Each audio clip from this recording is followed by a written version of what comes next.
안녕하세요, 비트TV입니다. SEC 이번엔 크라켄 거래소를 또 털려고 기소를 했습니다. 마지막 먼지 털일까요? 어쨌든 SEC는 합의금으로 운영을 하는 기관. 자, 여기서부터는 구독자분들에게만 노출이 되는 영상입니다. 구독, 좋아요 좀 눌러주시고요. 어쨌든 미국 입장에서는 암호화폐 시장이 가장 지금 삥 뜯기 좋은 곳으로 보일 수도 있겠죠. 손대면 톡 하고 터져버릴 것 같은 암호화폐 관련 기업, 거래소, 개인, 누가 뭐래도 지금 봉으로 보이죠. 호갱님으로 보이죠. 어쨌든 완벽하게 합법화가 되어 있지 않은 자산군이기 때문에 손만 그냥 툭 갖다 대면 그냥 엎드려 절을 할 수밖에 없겠죠. 그래서 가장 먼저 깨끗해져야 됩니다. 그래야 안정화가 생기겠죠. XRP 가장 먼저 매를 맞고 있는 코인이죠. 가장 먼저 맞아서 아프긴 하겠죠. 때리는 사람의 힘이 남아 돌기 때문에. 하지만 가장 뒤에서 매를 맞으려고 기다리는 사람 입장에서 봤을 때는 얼마나 공포스럽겠어요. 가장 먼저 매를 맞고 가장 먼저 깨끗해져야 된다. 바이낸스 걸고 에이다 걸고 또 NFT 토큰들 아직도 지금 SEC가 태클을 걸고 있죠. 그리고 지금 어쨌든 XRP는 탈출하려고 하고 있죠. 브래드 걸링하우스와 크리스 라스웨이는 탈옥을 했고 빠져나왔고, 그게 가장 큰 의미가 있는 것 같아요. 제 보기에는 그냥 두어도 지금 걸려있는 소송과 같이 묶어도 전혀 상관없을 것 같은데 그들을 먼저 소송 취하했다.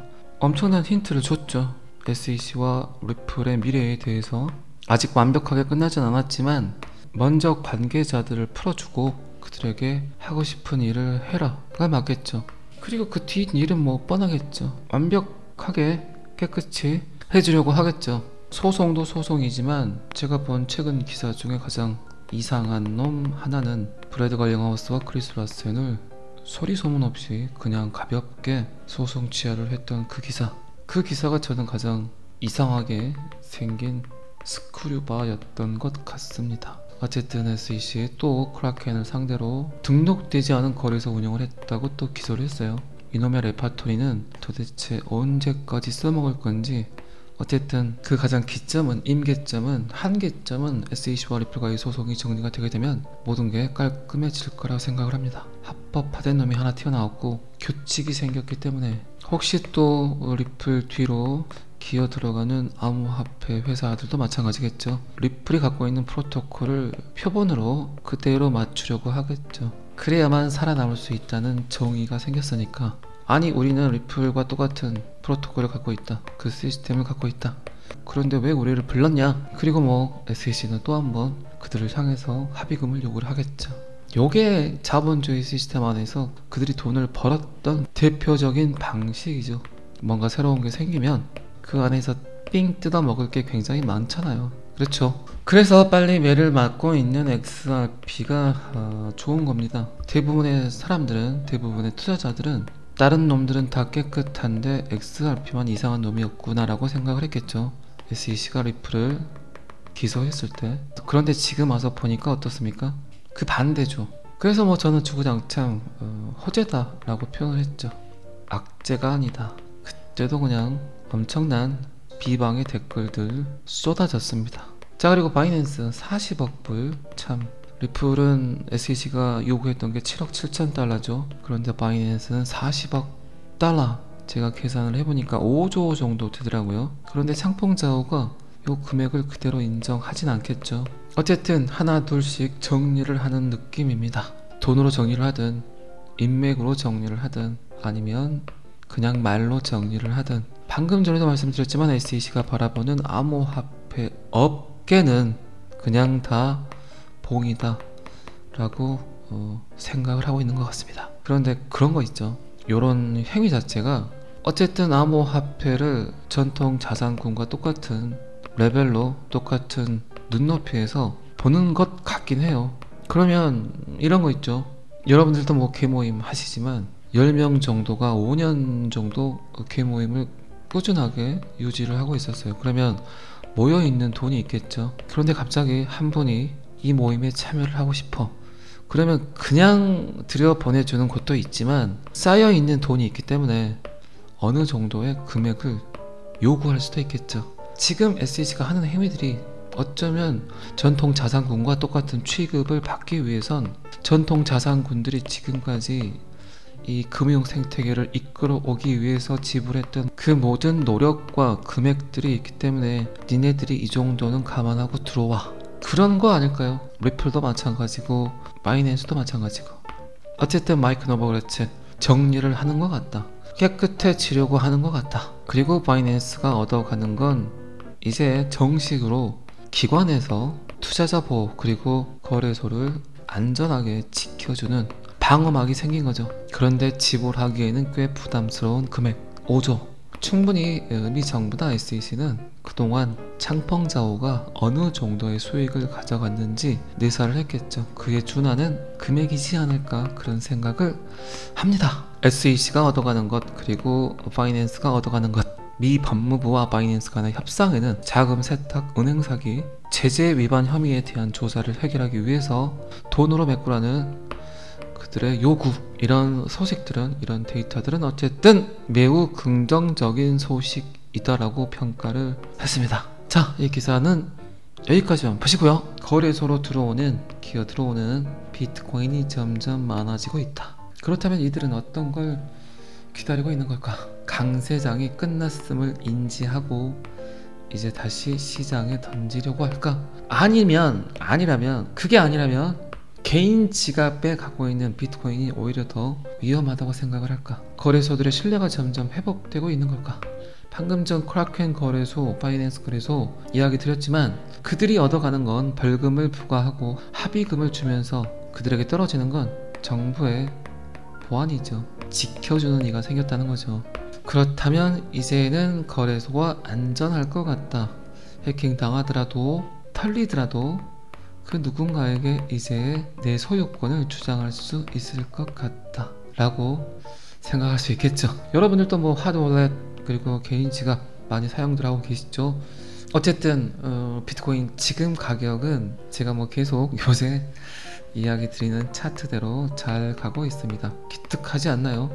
바이낸스 소식 그리고 크라켄 소식 충분히 악재이지만 잘 버티고 있습니다. 제가 라이브 때 멤버십 회원분들께 자주 하는 말 중에 참 잘 버티셨다고 잘 견디셨다고 이야기를 드리는데, 비트코인 또한 지금 잘 견디고 있어요. 하락하지 않고. 수많은 사람들이 비트코인이 진짜 하려고 하는 일을 하고 있다는 걸 본능적으로 동물적으로 감지하는 것 같아요.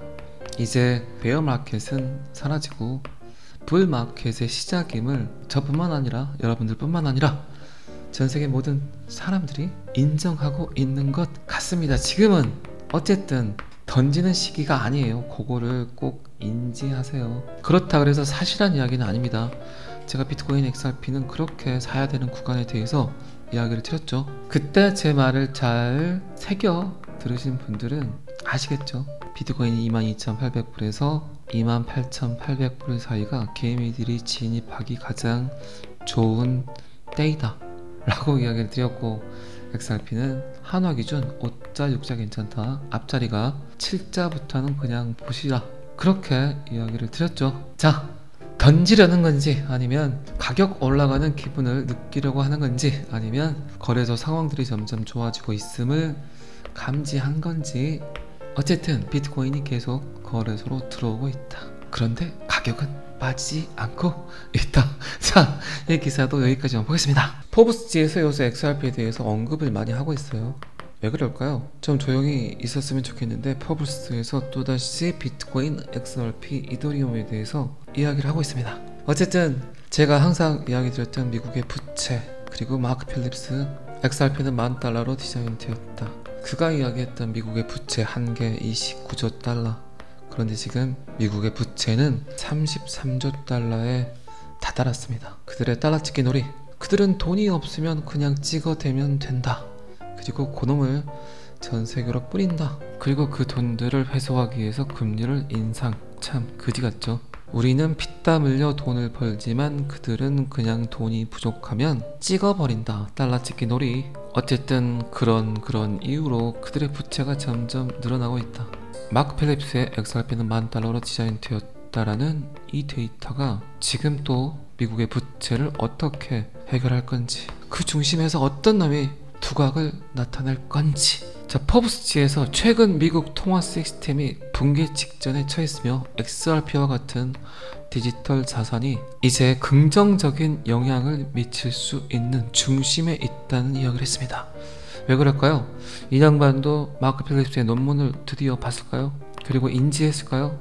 그리고 인정하려고 할까요? 특히 미국 연방준비제도가 33조 7천억 달러에 달하는 충격적인 인플레이션 경고를 발표를 했고, 미국 달러의 잠재적 붕괴에 대한 우려가 증폭되고 있다. 이 끔찍한 예측은 비트코인과 XRP에 관한 꽤 설득력 있는 강세 사례를 제시하고 있다.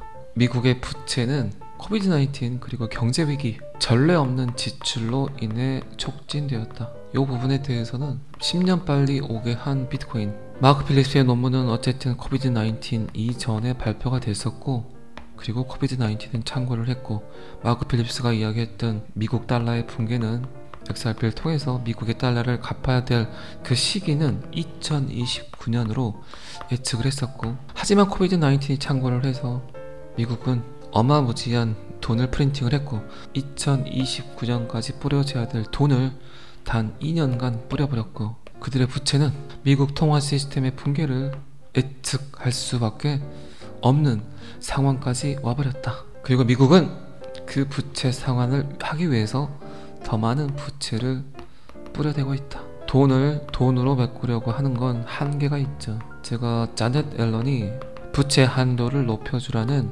이야기를 하면서 그런 얘기 한 적 있죠. 지금 미국의 상황은 지금까지는 현금 서비스만 받아왔던 카드에서 이제 할부한도, 일시불 한도까지 팍팍 찍어대는 것 같다. 그런 느낌이다 라는 표현을 했죠. 어쨌든 이 양반이 예상하는 미국은 부채 소멸의 악순환이 결국 미국 달러의 붕괴로 이어질 수 있고, 비트코인, XRP 및 암호화폐 가격의 급등을 촉발할 수 있다고 이야기를 했습니다. 그리고 점점 사람들의 인식은 비트코인이 달러의 해치 도구, 인플레이션의 해치 도구로 수많은 사람들이 인식하고 있다는 것이다.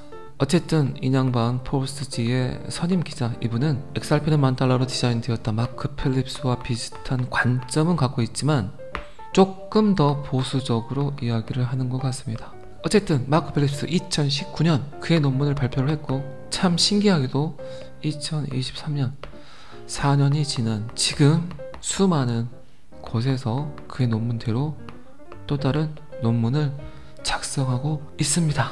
응용을 한 건지 뻔딴 건지는 모르겠지만 어쨌든 지금 시장 상황이 마크 필립스의 말대로 점점 가고 있다는 이야기겠죠. 자, 잘 아시겠지만 비트TV는 제 영상을 시청하시는 모든 구독자분들을 사랑합니다. 그리고 XRP를 통해서 경제적 자유를 누리시길 기원합니다. 오늘은 여기까지 하겠습니다. 구독과 좋아요는 저를 항상 힘나게 합니다. 감사합니다. 비트TV였습니다.